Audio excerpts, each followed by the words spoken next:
Okay, Assalamualaikum. Saya daripada Imtiaz Araudah Consultancy. Okay, hari ini saya nak just share lah berkenaan dengan portfolio keuangan.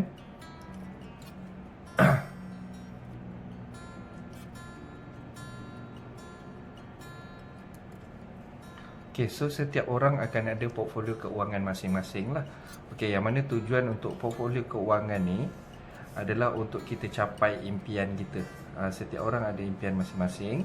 So mungkin ada orang yang impian dia untuk dia beli rumah, untuk dia beli kereta, untuk dia simpan retirement plan dan sebagainya. So untuk portfolio keuangan masing-masing, untuk setiap orang ni dia standard je, cuma dia punya portfolio masing-masing berbeza lah. Okay, yang first kita ada saving dan juga investment dekat part yang pertama ni.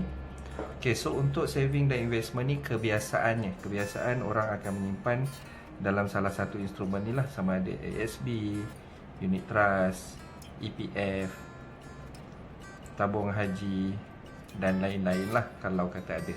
Okay, so daripada simpanan dan investment ni kita menabung, dan kemudian untuk second layer, untuk portfolio keuangan ni kita akan ada aset. Okay, so aset ni bergantung kepada orang. Kebiasaannya orang akan beli rumah dulu, beli kereta dulu, ada macam-macam pendapat lah dekat luar sana. So apa yang terbaik untuk kita just tulis dekat sini. So kita ada rumah, contohnya rumah, kereta, tanah dan lain-lain lah. Okay, ini adalah aset. Okay, so untuk yang terakhir adalah part distribution, part yang atas sekali. Okay, yang mana ni adalah pembahagian yang kebiasaannya kalau kata orang yang dah berumur 50-an, 60-an, dia akan fikir pasal distribution lah. Distribution ni apa? Distribution ni adalah pembahagian yang mana dia melibatkan wasiat, faraid dan lain-lain.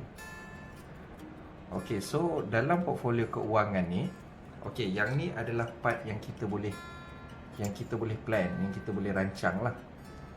Ini plan kita. Okay, so macam saya bagi tahu tadi, portfolio keuangan ni tujuan kita adalah untuk kita capai kestabilan lah dalam keuangan kita masing-masing. Okay, so ada satu part dalam portfolio keuangan ni, yang mana part ni bukan perancangan kita lah. Okay, part yang bawah sekali ni, yang ni adalah perancangan Allah, yang mana kalau kata perancangan ni mendahului perancangan kita. Okay, so dekat sini ada satu part dalam portfolio keuangan yang kebiasaannya orang terlepas pandang, iaitu part protection. Okay, part protection ni apa? Part protection ni dia akan cover empat komponen utama lah. Okay, yang pertama adalah untuk death, iaitu kematian. Okay, untuk coverage kematian, paling minimum yang kita perlu sediakan untuk waris kita adalah setahun gaji.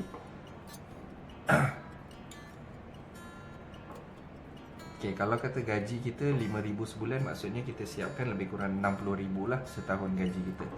Okay, minimum setahun gaji ni saya dapat daripada mana? Yang ni adalah daripada surah Al-Baqarah ayat 240. Okey, kemudian untuk maksimum yang kita boleh tinggalkan untuk waris kita adalah 10 tahun gaji. Okey, yang mana 10 tahun gaji ni saya ambil daripada research MTA. Okey, MTA ni adalah Malaysian Takaful Association, yang mana selepas dia kaji dan buat survey tentang expenses rakyat Malaysia dan sebagainya, dia come up dengan formula 10 tahun gaji adalah yang paling sesuai lah kalau kata kita nak tinggalkan something untuk waris kita. So macam mana cara untuk kita buat death protection ni? Tujuan utama dia adalah untuk kita pastikan waris kita masih boleh bayar hutang-hutang kita, masih boleh teruskan kehidupan macam biasa walaupun selepas kita tak ada. Okey, kemudian untuk part komponen protection ni yang seterusnya, saya akan cover dua part ni, iaitu part TPD dan juga critical illness.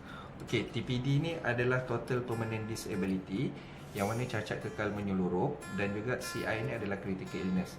Okey, dekat part ni untuk part meninggal dunia tadi, yang tu part yang kita dah tak ada lah. Cuma untuk part TPD dengan CI ni kita masih ada, cuma kemungkinan kebiasaannya orang yang bila dia dah sampai tahap ni, kita minta kita tak sampai lah tahap ni, tapi kalau kata kita terkena benda-benda yang macam ni, at least kita ada coverage yang mana kita boleh gunakan untuk pelbagai fungsi lah. Okey.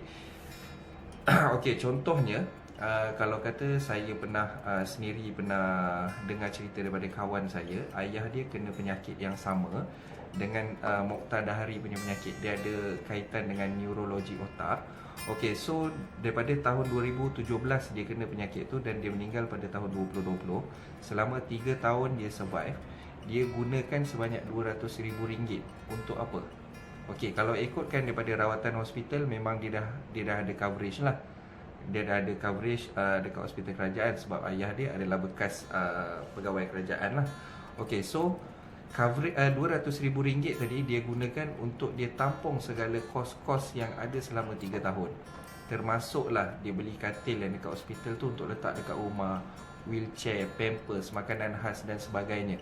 Habis RM200,000. Kalau kata kita bayangkan kita hari ni, yang tu nasib baik dia ada RM200,000 cash sebab dia baru lepas pencen. Okey, kalau kita hari ni kita alami benda-benda yang macam ni, mana kita nak cari RM200,000?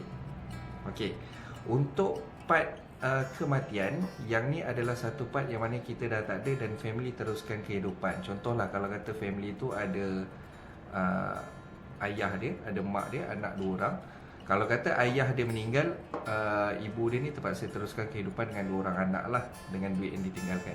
Okey, kalau kata contohnya ayah dia ni terkena sakit kritikal, tak mampu bekerja, mak dia yang ada ni terpaksa tanggung 2 orang anak dekat rumah, dan tambah pula dengan lagi seorang yang terlantar di rumah. Yang mana yang terlantar tu perlukan kos-kos dan juga sumber keuangan lah. Yang mana pada waktu tu kemungkinan kebiasaannya orang dah tak bekerja dan hilang punca pendapatan. Sebab tu TPD dengan CI ni part yang sangat penting untuk kita kena consider lah. Okey, so untuk part seterusnya adalah medical card punya coverage. Yang part terakhir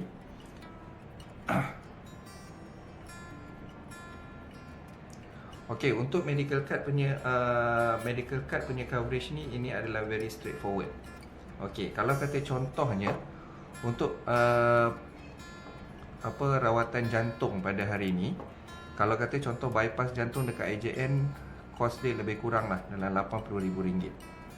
Ini bergantung kepada jenis rawatan yang prosedur yang dia kena buat lah. Tapi lebih kurang RM80,000 dekat AJN. Kalau kata umur kita sekarang 30 tahun dan kita bayar RM100 untuk medical card kita, setahun kita baru bayar RM1,200. Kebiasaannya orang kena penyakit jantung ni mungkinlah pada umur 50 atau 60 tahun. So daripada 30 tahun ni kita ada masa 30 tahun nak ke 60 tu. So kalau kata dalam 30 tahun kita bayar RM1,200 tahun kali 30 tahun, ada lebih kurang dalam RM36,000. Ini kalau kata kita simpan sendirilah pun masih tak cukup untuk cover kos RM80,000 ni. So dekat mana yang kadang-kadang orang cakap rugilah ambil medical card, ambil setahun 2 bayar 2-3 ribu, lepas tu dia tak guna. Ini gunanya kita buat protection. Sebab kalau kata benda ni jadi, at least kita ada sumber, kita ada alternatif yang kita boleh ikhtiarkan lah. Itu untuk medical card punya part. Okay, so untuk coverage ni semua, yang ni saya susun ikut priority coverage yang perlu tuan-tuan ada. Okay, kenapa saya susun death ni adalah yang pertama? Okay, sebab bahagian death ni adalah yang paling penting. Sebab dekat sini kita dah tak ada ikhtiar dah. Maksudnya kalau kata kita masih hidup, contohnya macam medical card, walaupun kos ni tinggi, tapi kita still ada ikhtiar lain. Maksudnya kalau kata contohnya kita terkena juga penyakit ni dan kita tak ada medical card, kemungkinan kita boleh minta bantuan daripada pusat zakat, saudara mara dan sebagainya. Okey, tapi untuk death punya coverage ni, ini adalah part yang paling kritikal sekali. Sebab dekat sini memang tak ada orang lain yang boleh tolong usahakan untuk kita. Saya bagi contoh. Kalau kata contohnya apa-apa jadi pada tuan-tuan hari ni, boleh tak adik-beradik tuan-tuan bagi RM1,000 sebulan untuk settlekan komitmen? Okey, tuan-tuan ada jawapan dia sendirilah. Okey, so saya bukan nak bagi tahu yang adik-beradik kita ataupun saudara-saudara ataupun kenalan-kenalan kita ni kena kod, tapi masing-masing ada dia punya komitmen masing-masing. So apa yang kita buat untuk family kita adalah preparation kita sendiri yang kita perlu prepare sementara kita masih hidup. Okey, so ini adalah serba sedikit berkenaan dengan portfolio kewangan. Harap-harap tuan-tuan boleh faham tentang apa yang saya sampaikan hari ini. Okey, sekian, terima kasih.